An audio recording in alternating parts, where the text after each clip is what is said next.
ఆర్మీలో కుల మత ప్రాంత ఇలాంటి విభేదాలు ఏమైనా ఉంటాయా సార్? ఆర్మీలో అటువంటి టోటల్ ఏముండదు.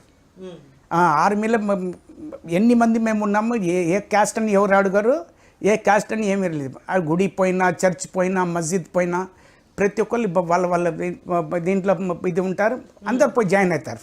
సైన్యంలో మీకు ఎదురైన చేదు అనుభవాలు ఏంటంటే ఏం చెప్తారు సార్? సర్వీస్లో ఉన్నప్పుడు ఏం చేదు అనుభవం ఏం లేదు, కానీ నేను రిటైర్ అయ్యి వచ్చిన తర్వాత ఇప్పుడు ఫీల్ అవుతున్నాను నేను. ఏమని? అదే ఇప్పుడు ఈ ఆర్ఎస్ఎస్ ఒక గవర్నమెంట్ వచ్చి మొత్తం సైన్యాన్ని డివైడ్ చేసేసింది. Officer rank, even officer rank పెద్ద పెద్ద ర్యాంకులు ఉన్న వాళ్ళు కూడా రాజేంద్రని నన్ను కౌలించుకొని మాట్లాడేవాళ్ళు. క్యాస్ట్ గీస్ట్ అని ఏమి ఉండదు. కానీ ఇప్పుడు ఏమంటే ఇది డివిజన్ వచ్చేసింది. మొత్తం వీళ్ళు వచ్చి డివైడ్ చేసేసిండ్రు. కానీ బీజేపీ నాయకులు అంటున్నారు ఆర్ఎస్ఎస్ దేశాన్ని రక్షిస్తుంది, ఆర్ఎస్ఎస్ దేశం కోసం పనిచేస్తుంది, ఆర్ఎస్ఎస్ అనేది ఒక కులం కోసమో మతం కోసమో పనిచేయట్లేదు, దేశాన్ని రక్షిస్తుంది ఆర్ఎస్ఎస్ అనేసి అంటారు. దీన్ని ఏ విధంగా చూస్తారు మీరు? నేను ఆర్మీలో పోయిన తర్వాతనే ఆర్మీది క్వాలిటీస్ ఏమి, ఎట్లా కలిసిమెలిసి ఉండాలా, ఎట్లా ఎట్లా భారతదేశం బాగుపడుతుంది నేను ఆర్మీలో పోయిన తర్వాత నాకు తెలిసింది. ఆర్ఎస్ఎస్ మేము పెద్ద కులాలు వీళ్ళందరూ మా కింద పనిచేయాలి.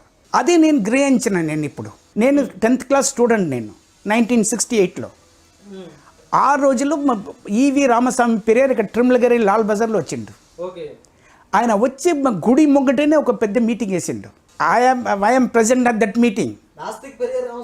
ఎస్, ఆయనతో కలిసి ప్రయాణం చేసిరా మీరు?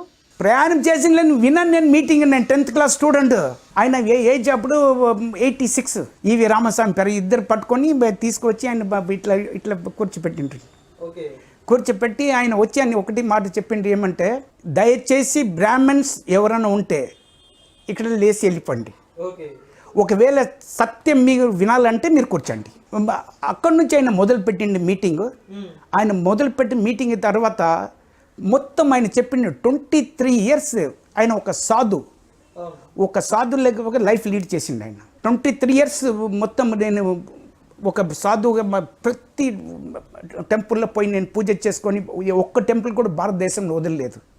అన్ని టెంపుల్లో పోయినా. దాని తర్వాత 6 నెలలు నేను ఇదిలో హిమాలయలో తపస్సు కూర్చున్నాను. నేను ఎటువంటి లైఫ్ లీడ్ చేసుకొని వచ్చిన.